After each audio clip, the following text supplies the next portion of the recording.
Bonjour la famille et chères connaissances. 40 jours après, nous sommes jeudi 11 avril 2024. Je me trouve en France, très loin de la terre de mes ancêtres. Le padré est mort. Eugène Diakousi n'est plus. Il nous a quittés. Laissant une famille éplorée, inconsolable. Au commencement, l'annonce. Il fallait être fort, très fort. La famille Kakou, Madame Goma Pierrette, la famille Loko, la famille Itoa, ont la profonde douleur de vous annoncer le décès du colonel à la retraite, de Tcholien, coach, apôtre, l'an 2000, Kakou Diakousi Eugène. Un des moments douloureux, celui que l'on ne prévoit pas dans la vie, la séparation. Papa et moi, nous serons séparés pour de bon et éloignés désormais ou dorénavant. Lui, en partance pour Brazzaville au Congo, où ses restes seront ensevelis, et moi, nous pouvons faire le déplacement. C'est dur, très dur. Elvosda, papa, Adramé Konaté, oui papa, grand frère, j'arrive papa, choisis, mais oui j'arrive, Elvo, il a pris sa qui, papa.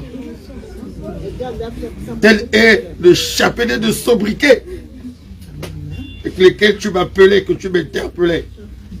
Cela a un sens. Lorsqu'un père appelle son fils par la cascade de sobriquet qu'il possède, cela veut tout simplement dire que ce père est un père aimant. Il adore ses enfants. Papa, qu'est-ce que tu nous as fait? Coach, entraîneur, l'an 2000, tu prends tes 16 compétiteurs, tu les lances dans une compétition, un grand tournoi, et toi l'entraîneur, voilà que tu décides de repartir dans les vestiaires.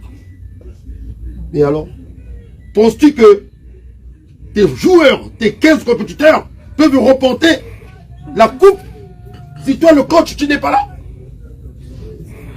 Bon, maintenant que tu es parti, espérons que ça se passera comme récemment avec la Côte d'Ivoire. L'entraîneur a démissionné, mais la Côte d'Ivoire a fini par remporter la coupe.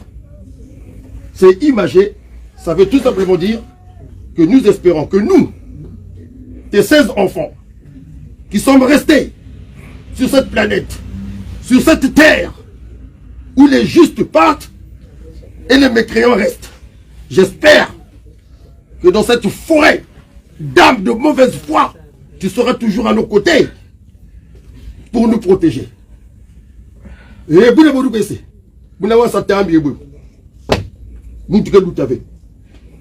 Papa, je peux dire que tu es un homme heureux, car tu es béni. Je vais t'en raconter une, papa. 80 ans et 8 mois pratiquement. Un Africain, Bantou, du Congo-Brazzaville. 16 enfants. Un chapelet de petits-enfants. Une cascade derrière petits-enfants.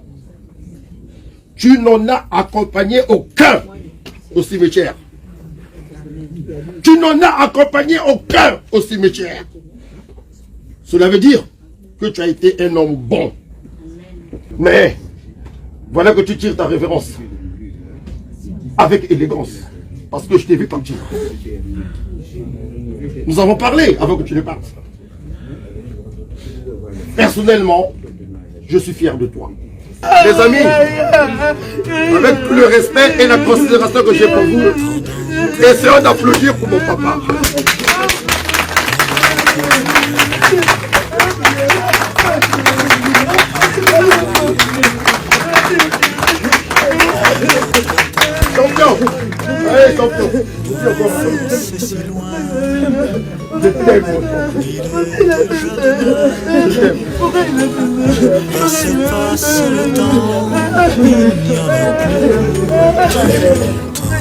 Seigneur, tu accueilles toute vraie prière et tu entends même nos silences.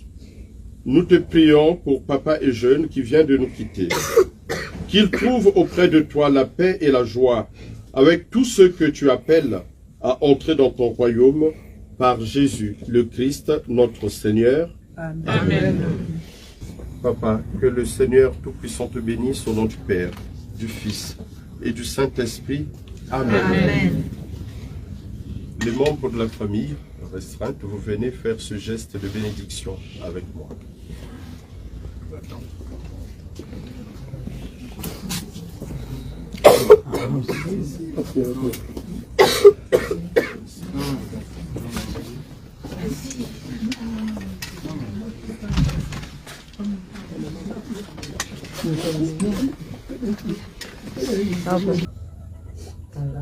Papa et Jeune, je te bénis.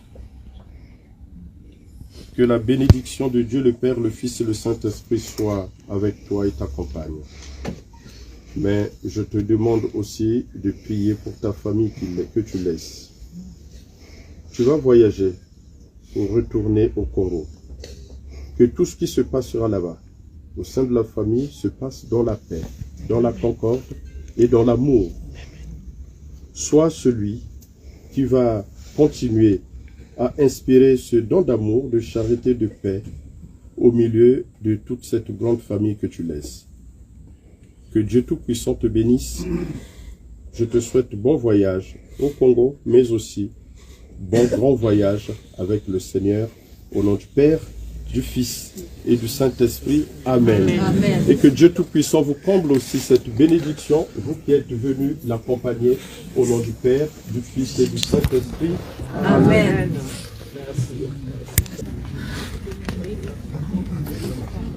Papa, tu vas partir, tu vas au Congo. Nos chemins se séparent ici. Tu sais que je ne peux pas t'accompagner à Brazzaville pour certains choix que j'ai eu à faire. Je te souhaite bon vent.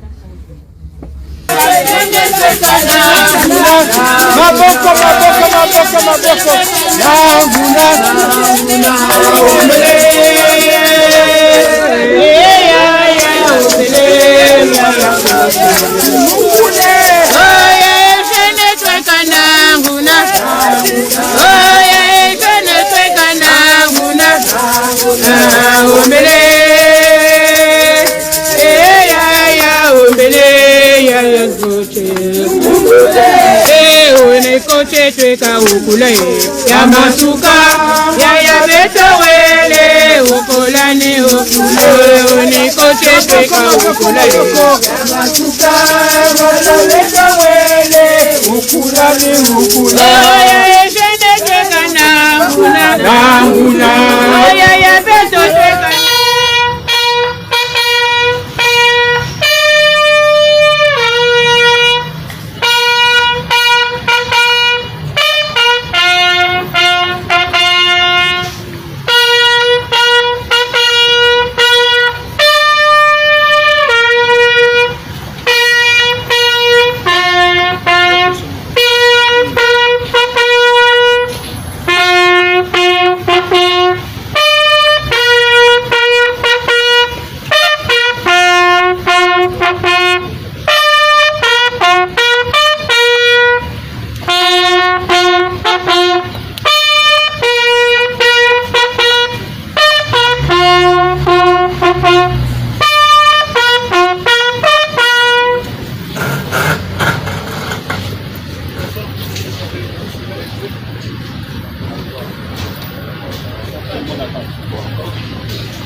L'homme qui nous réunit ce matin n'est en réalité plus là.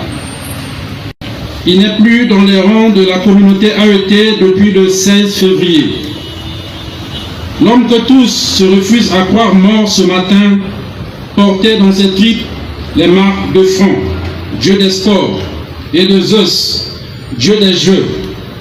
Mais il avait su trouver le parfait équilibre entre le sport et le carburant, le premier permettant à l'homme de vivre sainement et de marcher, tandis que le second permet au véhicule de fonctionner et de rouler.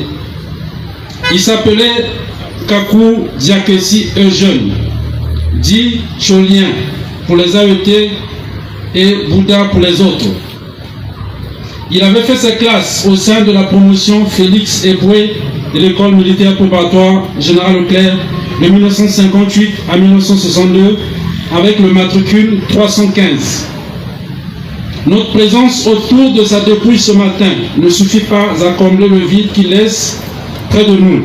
En 1958, alors que les sirènes de la communauté française résonnaient allègrement dans toute l'Afrique équatoriale et que la jeune République du Congo venait à peine d'éclore après sa proclamation, dans le concert fragile des nouveaux États africains, des jeunes hommes volontaires, passionnés et patriotes s'engageaient dès leur premier âge à la défendre. Et ils la défendraient passionnément leur vie durant, donnant ainsi à leur existence une empreinte mémorable, grâce notamment à leur talent individuel et à leur personnalité résiliente. En effet, cet homme dont nous saluons aujourd'hui la mémoire appartient bel et bien à cette génération exceptionnelle qui a donné à notre pays certains de ses plus talentueux footballeurs, nombreux de ses dirigeants et officiers les plus émérites. Enfant de Poto-Poto, AET, matricule 315, promotion Félix Eboué, le grand ancien Eugène Kakou Diakessi est né le 13 juin 1943 à Brazzaville, des œuvres de feu Itwanga Kedi Camille et de Henriette Nkakou. Après de brillantes études primaires à l'école de l'unité africaine, actuelle grande école de Poto-Poto de 1950 à 1957, où il obtient son certificat d'études primaires élémentaires, il s'admet au concours d'entrée à l'école militaire préparatoire Général Leclerc, où il fera ses classes de 1958 à 1962 au sein de la promotion Félix Eboué, aux côtés d'illustres contemporains comme les grands anciens Souza Sayeto Sébastien, Okombi Dominique, Jacques Yvan Dolou, Moboka Flavien ou encore Pierre Mobengo. Et il se fera particulièrement remarquer par ses exploits sur les terrains de football. Une aisance et une élégance footballistique qui le conduiront très vite à la célébrité qu'il portera longtemps sous le surnom de apôtre. Engagé dans les forces armées le 13 juin 1961, il obtient son certificat interarmes, mention troupes aéroportées au bataillon paracommando en 1965. Sa formation militaire se poursuivra avec l'obtention du brevet technique numéro 1, option éducation physique, militaire et sportive en 1974 à Fontainebleau en France. 2 ans plus tard, en 1976, il sera admis dans le même établissement pour le brevet technique numéro 2. Sa vocation pour le sport étant ainsi tracée, l'AET Kakou Eugène obtiendra tour à tour en France le diplôme de l'école des sports militaires d'Antibes, le diplôme supérieur de moniteur instructeur des sports à l'école interarmée des sports de Fontainebleau, le diplôme de l'école des sports militaires de Vichy, le diplôme de l'Institut des sports militaires de Versailles, les diplômes d'entraîneur de football, premier et deuxième degré en France, puis troisième degré au Cameroun, le diplôme de conseiller sportif, option football à Yaoundé, et le diplôme d'entraîneur de football FIFA Coca-Cola à Douala au Cameroun. Dorénavant, bardé d'autant de qualifications, entre 1962 et 1996, il franchira les différents grades de la hiérarchie militaire qui feront de sa carrière une référence exemplaire dans la spécialité du sport militaire dans notre pays. Ainsi, il aura donc été, tour à tour, en 1972, cadre à l'école militaire préparatoire générale Leclerc, où son élégance sera sublimée. De 1977 à 1979, chef de section opération à la DTPS, direction technique de l'entraînement physique et sportif de l'APN. De 1980 à 1983, chef de section logistique au 2e bureau de l'état-major de l'APN. De 1979 à 1980, chef de section logistique à la base aérienne 01-20 de Brazzaville. De 1903 à 1985, chef de division carburant et lubrifiant de l'état-major de l'APN. De 1985 à 1986, chef d'état-major du bataillon des sports militaires de l'APN. De 1986 à 1987, chef d'état-major du bataillon des sports militaires et chef de corps par intérim du 10 bataillon de l'APN.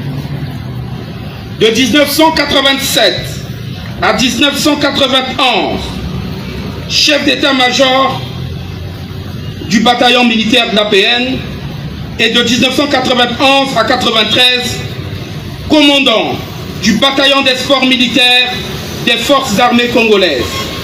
De 1993 au 1er juillet 1998, chef de division administration et finances, DAF, de la direction centrale des renseignements extérieurs, d'où il partira à la retraite après avoir effectué 42 ans et 6 mois de service.